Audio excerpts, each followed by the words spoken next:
Narito pa rin po ako sa EDSA northbound ng malapit sa Muñoz at kasalukuyan na pong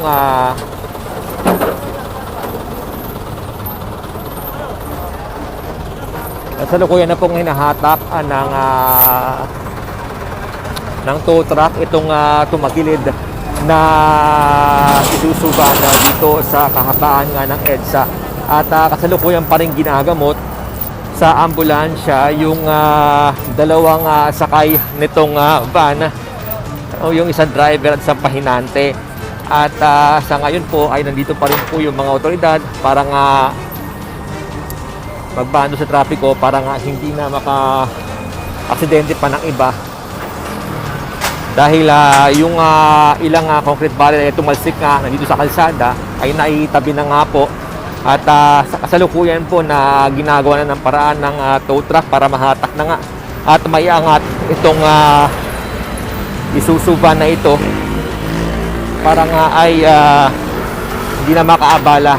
At kausap ko nga kanina yung traffic enforcer ng MMD at sabi nga niya na sigurado matuloy nga yung takbo nitong sasakyan na ito kaya ito tumagilid ng tumbukin niya nga yung mga concrete barrier. At isa pa siya sabi niya nga ay posible nga na hindi nakita nung driver itong mga concrete barrier dahil nga daw ay hindi masyadong visible o hindi reflectorize yung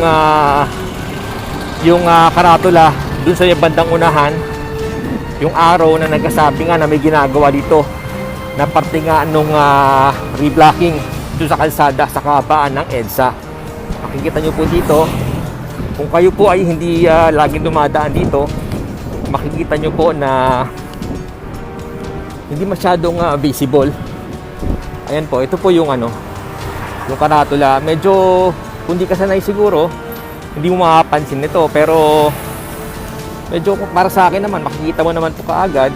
Kaya lang siguro yung driver dahil nga nasanay siya na walang ginagawa ganito sa kalsada dito, ay hindi niya nga napansin, dire-diretso lang siya ng takbo, kampante siya na matuloy yung takbo niya, lalo't wala nga ang gaano mga sasakyan ngayon.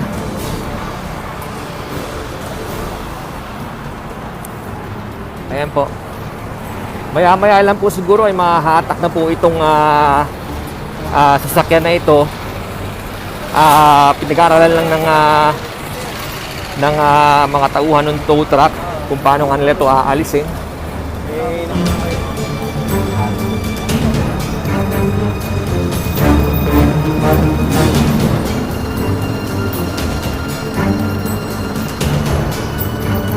Ayan po, ang sabi ng driver kanina ay inamin naman niya na nabulaga nga daw siya dun sa concrete barrier, kaya nga kanya itong nabangga at tumagilid nga itong sasakyan.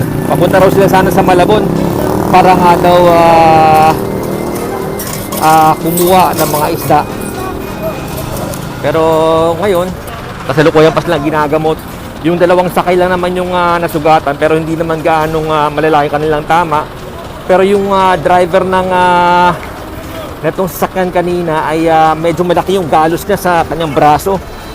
Siguro hindi pa niya mararamdaman ngayon yung sakit dahil bago lang, pero mamaya masakit yun kasi lapnos yung balat niya. Malaking parte ng balat niya sa braso. Kaya po mag-iingat po tayo, lalo ngayon walang gaanong sasakyan, kampante yung mga tao na matutulin yung kanilang takbo. Mag-iingat daw tayo lalo.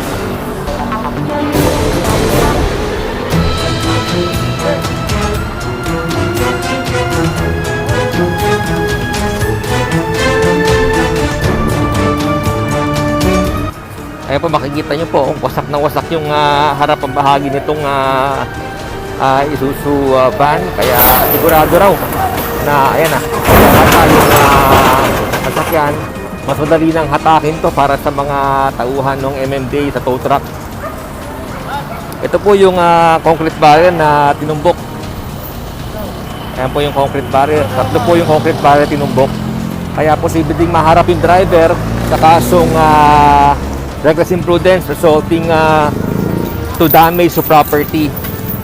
Hindi na masakit dahil nga hindi siya nag-iingat.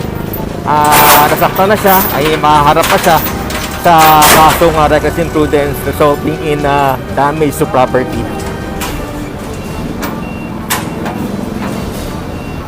Ayan po. Ayan na, maya-maya hahatakin na lang po ito para hindi na po makaabala rito. Mag-iingat po tayo, lalo't ngayong pandemic ay Nakabalin sa bukid nun. mag-iingat po tayo.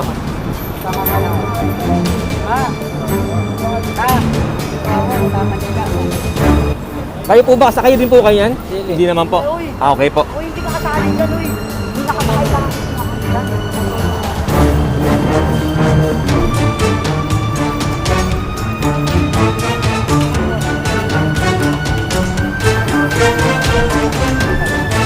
Ayan, at least mas madali na para sa mga pahinante ng tow truck na hatakin to dahil nakatayo na nga itong sasakyan.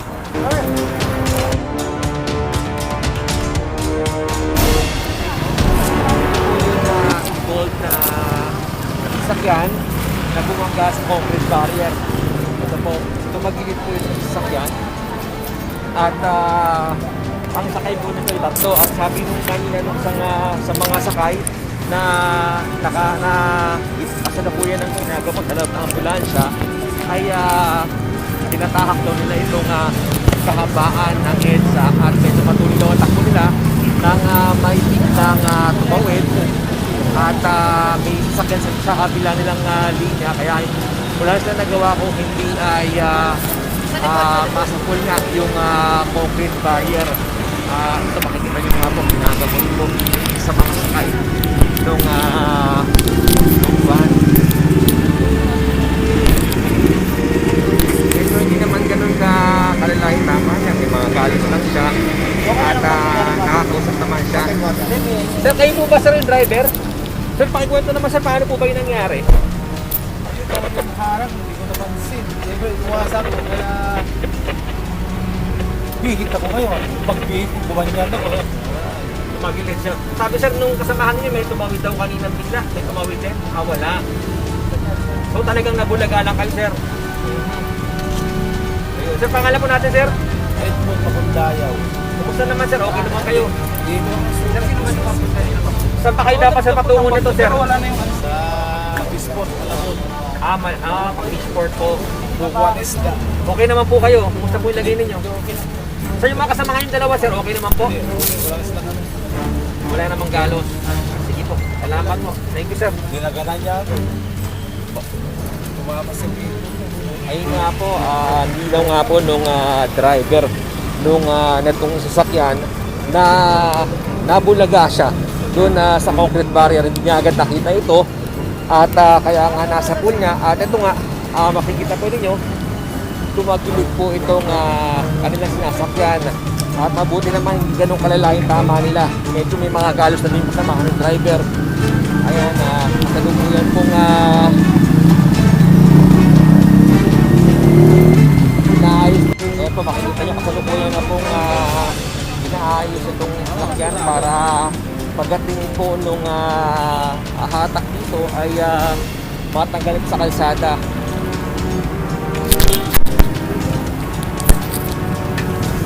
Ayan po, makikita nyo po, ito na po yung mga miyembro ng PNP HPG na nagmamano sa traffic para hindi na kumbaga makaabala sa mga motorista na dumadaan at tuloy-tuloy lang kayo ng takbo kasi marami yung kusisero, baka mag-cause pa ito ng panibagong aksidente. So ito nga yung ating mga otoridad para mag-assist sa traffic and kasalukuyan nga makikita ninyo na ginagamot yung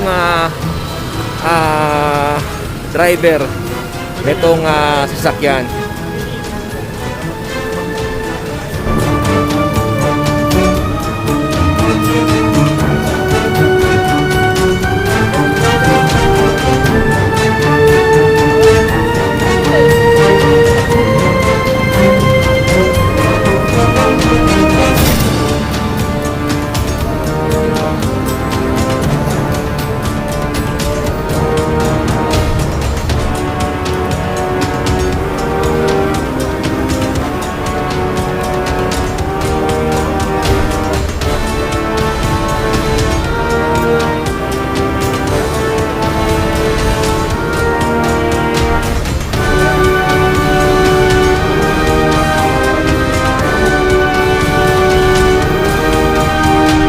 Ayun, yun nga po mahirap pag walang gaanong traffic, matuloy pagpatakbo. So minsan, sobrang bilis, hindi natin nakikita. Lalo ngayon, ay medyo gabi na nga, hindi natin napapansin na may mga concrete barrier pala sa ating dadaanan. So kaya mag-iingat po tayo lagi.